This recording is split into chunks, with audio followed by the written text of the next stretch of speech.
먼저 우리 주님의 부활을 축하부터 하겠습니다. 옆에 분들과 인사할까요? 할렐루야, 주님 부활하셨습니다. 네. 우리 기독교는 세 개의 큰 기쁨의 날을 가지고 있습니다. 예수님이 이 땅에 오신 성탄이 기독교의 첫 번째 기쁨의 날이라면, 예수님이 죽음을 이기시고 부활하신 이 부활주일은 두 번째 기쁨의 날입니다. 그렇다면 세 번째 기쁨의 날은 언제일까요? 그건 예수님께서 다시 오시는 재림의 날입니다. 오늘은 우리의 두 번째 기쁨의 날인 부활주일인데요. 부활은 기독교의 핵심 진리이자 기둥입니다. 만약에 부활이 없다고 한다면 우리가 예수를 믿을 이유가 전혀 없기 때문입니다. 그래서 바울 사도는 부활이 없다면 예수를 믿는 우리가 가장 어리석고 불쌍한 자라고 말하죠. 고린도전서 15장 19절입니다.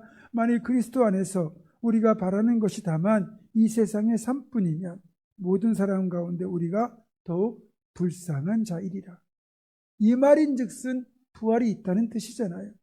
부활이 있음을 추후에 의심도 없이 굳게 믿었기에 바울 사도는 평생 이 부활의 복음을 땅끝까지 전하기 위하여 자신의 삶을 온전히 바쳤습니다. 그래서 기독교는 다른 종교와 비교해 볼 때 정말로 독특한 종교입니다. 기독교는 특정한 민족, 특정한 사람만을 위한 것이 아니라 예수 그리스도를 믿고 그분의 부활을 믿는 모든 이들에게 부활에 동참하여 영원한 생명을 얻게 하는 유일한 종교입니다. 교회는 바로 이렇게 부활을 믿는 이들이 모여 부활의 주님을 찬양하고 부활의 복음을 땅끝까지 전하는 신앙. 그날, 즉 우리 주님이 다시 오실 그날까지 부활의 복음을 이웃과 땅끝까지 전하는 우리 모두가 되기를 주님의 이름으로 축원합니다. 한 가지 더, 우리가 부활 이후에 태어난 신앙인이라는 사실이 또한 엄청난 복이라는 겁니다. 여러분, 예수님께서 세례 요한에 대하여 이런 말씀을 하셨어요. 여자가 낳은 자 중에 가장 큰 자다. 그러면서도 하나님 나라에서는 지극히 작은 자라도 세례 요한보다 더 크다. 이렇게 말씀하셨거든요. 이게 무슨 뜻일까요? 세례 요한은 훌륭한 믿음의 사람이고 주님의 길을 예비했던 선지자였습니다. 그럼에도 육신을 입고 오신 예수님만 보았을 뿐 그분의 죽으심과 부활을 보지 못했습니다. 성령의 임재도 보지 못했습니다. 그러나 우리 모두 성령의 조명을 통하여 예수님께서 우리를 위하여 죽으시고 부활하셨다는 것을 알게 됐고 믿게 되었고 성령을 통하여 이 사실을 깨닫습니다. 그렇기 때문에 우리는 신약시대에 살아가는 우리 모두는 그런 면에서 모세보다 세례 요한보다 더 큰 자라고 할 수 있는 겁니다.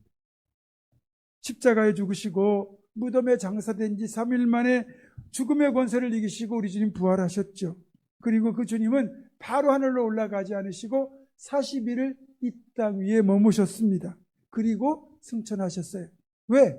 부활 후에 바로 올라가지 않으시고 40일을 왜 이 땅에 굳이 더 머무르셨을까요? 먼저 부활이 실제 역사적 사건이라는 것을 증명하기 위함입니다. 우리나라에서도 일반적으로 장례를 치를 때 시신을 이제 그 관에 입관하는 걸 입관이라고 그러잖아요. 그건 사망한 지 24시간이 지난 뒤에 하게 됩니다. 혹시 있을지도 모르는 소생의 가능성에 대비해서 그래요. 아무리 의학적으로 사망 진단이 내려졌다 하더라도 입관은 24시간이 지나야만 합니다. 그래야 죽음을 확정하는 겁니다. 생각해 보세요. 주님이 만약에 부활하신 뒤에 즉각적으로 승천하셨다면 분명히 부활을 믿지 않으려고 하는 자들은 주님의 부활을 꾸며낸 것이라고 그렇게 둘러댈 겁니다. 제자들이 시신을 유기해놓고 감춰놓고 거짓말로 부활했다고 꾸민 것이라고 몰아갈 때 반박할 그렇죠? 거리가 없는 거예요. 그러니까 주님이 부활하시고 40일을 이 땅에 더 머무셨던 건 주님의 부활을 의도적으로 부인하려는 세력을 향한 대비책이라고 할 수 있는 겁니다. 그 40일 동안 예수님은 베드로를 포함한 제자들 수백 명이 넘는 사람들을 만나셨고 그들은 부활하신 주님의 목격자가 되어 있습니다. 바울사도는 그 목격자가 자신을 포함하여 수백 명이 된다고 말하고 있습니다. 따라서 부활은 결코 부인할 수 없는 역사적 사실입니다. 두 번째, 주님이 바로 승천하셔야 하는 이유는 제자들을 다시 사명의 자리에 세우기 위함이었습니다. 복음서와 사도행전의 시간표를 연결해 보면 이렇습니다. 우선 제자들은 주님이 십자가에 못 박히시니까 두려운 마음에 어쩔 줄 모르고 우왕좌왕하다가 각자 판단대로 흩어졌습니다. 그래서 주님은 부활하신 뒤에 의외로 바쁘게 돌아다니셔야만 했습니다. 부활하신 주님은 무덤을 찾아온 막달라 마리아를 만나 주셨고 실망하여 엠마오로 돌아가는 제자들을 엠마오로 가는 길에서 만나 주셨고 또 제자들이 유대인들을 두려워하여 모였던 마가의 다락방에 다시 나타나셔서 평강이 있을지어다 하셨고 하필 그 자리에 도마가 없는 바람에 8일 뒤에 다시 제자들이 모인 자리, 도마가 포함되어 있는 그 자리에 다시 나타나셨습니다. 또 주님은 갈릴리 바닷가까지 찾아가셔서 베드로를 다시 회복시키셨습니다. 베드로 얘기를 좀 더 해보겠습니다. 베드로는 부활하신 주님을 직접 목격하고 만났습니다. 그러나 가야바의 뜰에서 주님을 저주까지 하면서 3번이나 부인했던 것이 못내 마음에 걸려 주님을 뵐 면목이 없었습니다. 베드로는 고민 끝에 다른 제자들과 함께 갈릴리로 돌아가서 예전 자신이 주님의 제자가 되기 전에 가졌던 어부일을 다시 시작합니다. 사실 3년 넘게 내려놓았던 그물을 다시 잡는 베드로의 심정은 무척이나 착잡했을 겁니다. 다시 고깃배에 올라 노를 젓는 일, 그물을 바다에 던지는 것이야 워낙 오랜 동안 몸에 밴 것이기 때문에 금세 감을 되찾았지만 그럼에도 가슴 한켠에는 계속해서 예수님이 어른거립니다. 그뿐이 아닙니다. 그날 밤 아무리 오랜만에 하는 그물질이라 할지라도 너무 고기가 안 잡히는 겁니다. 밤새도록 그물을 던졌는데도 이상하다 싶을 만큼 그물에 피레미 새끼 한 마리 안 들어오는 겁니다. 3년 동안 내가 어부일을 쉬었지만 이렇게까지 안 잡힐 리는 없다 생각이 들었는데 어느덧 날이 밝아오기 시작합니다. 그때 저 멀리 바닷가에 서 있는 한 사내가 이렇게 말을 겁니다. 거기 물고기 좀 잡았어? 못 잡았습니다. 아, 그러면 배 오른편으로 그물을 던져보시오. 그럼 많이 잡힐 것이오. 베드로는 그물을 배 오른편으로 던지면서 이런 생각이 떠올랐습니다. 맞아, 3년 전 예수님이 날 제자로 부르실 그때도 깊은 데로 가서 그물을 던지라고 하셨지. 어째 그날 생각이 떠오르는 걸까? 그러면서 그물을 배 오른편으로 던졌습니다. 그리고 조금 후 손끝으로 전해오는 묵직한 느낌, 그러니까 그물이 찢어질 만큼 물고기가 가득 찼고 베드로는 그제야 저분이 바로 예수님이라는 사실을 깨달았습니다. 3년 전의 사건이 그대로 재현된 거죠. 베드로는 더 이상 머뭇거릴 수가 없었습니다. 노를 저어서 바닷가까지 가기는 너무 마음이 급했습니다. 그래서 겉옷을 벗고 바다로 뛰어들어 헤엄쳐서 주님 계신 해변으로 향했습니다. 베드로가 해변에 도착했을 때 밤새도록 추위와 배고픔과 싸우며 그물질했던 자신을 위하여 모닥불을 피워놓으시고 떡도 굽고 고기까지 굽고 계셨습니다. 너무나 반갑고 또 보고 싶었던 주님이지만 차마 얼굴을 마주 볼 수가 없어 고개를 떨구고 있었습니다. 그때 주님이 이렇게 물으셨죠. 너무나 잘하는 질문 아닙니까? 요한의 아들 시몬아, 네가 이 사람들보다 나를 더 사랑하느냐? 이 질문을 3번을 거듭하셨습니다.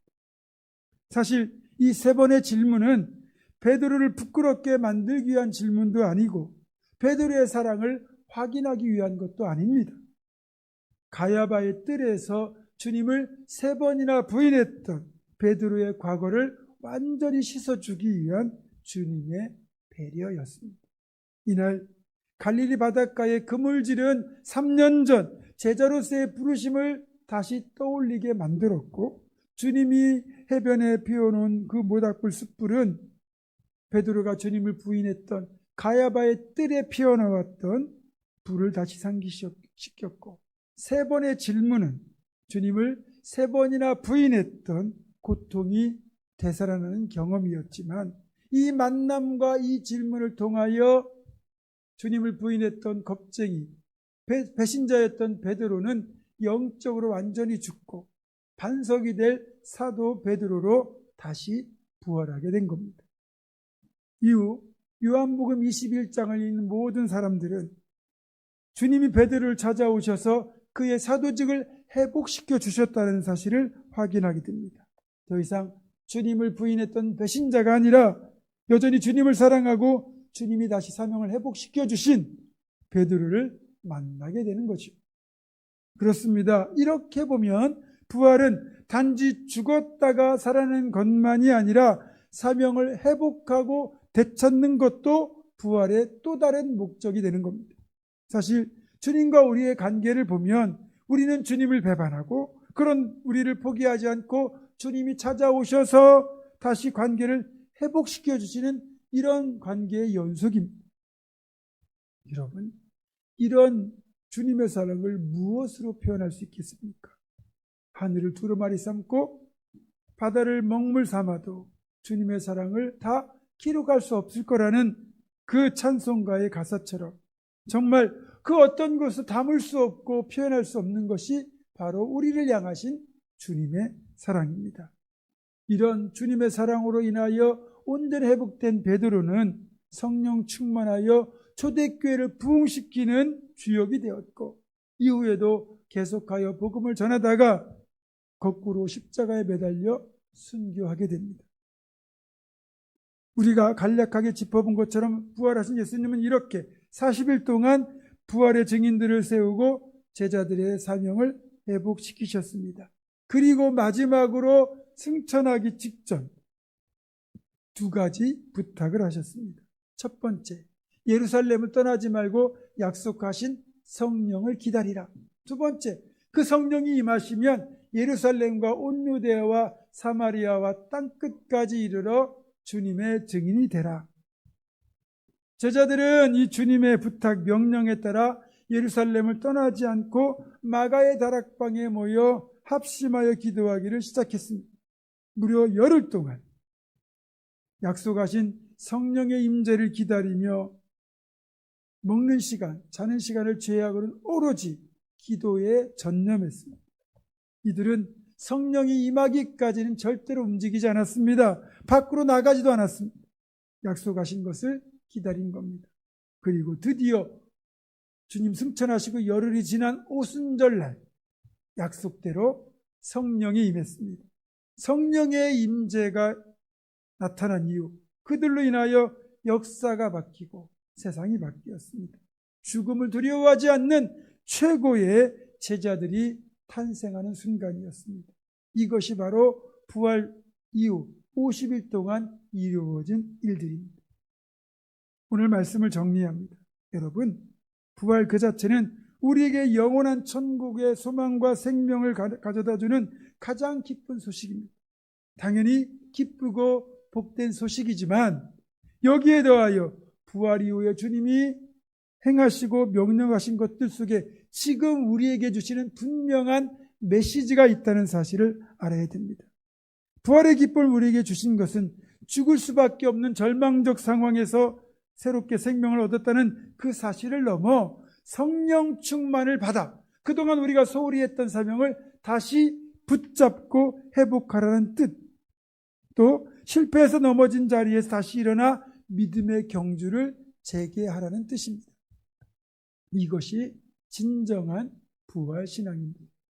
조금 더 쉽게 설명하자면 우리는 기독교의 완성을 부활까지로만 생각할 때가 많지만 사실 부활은 이 땅을 살아가는 우리들에게 죽음이 끝이 아닌 영원한 생명으로 이어준다는 사실을 알려주는 상징일 뿐, 더 궁극적인 목표는 성령 충만을 받아 땅끝까지 복음을 전하는 증인으로 살아가라는 뜻인 겁니다.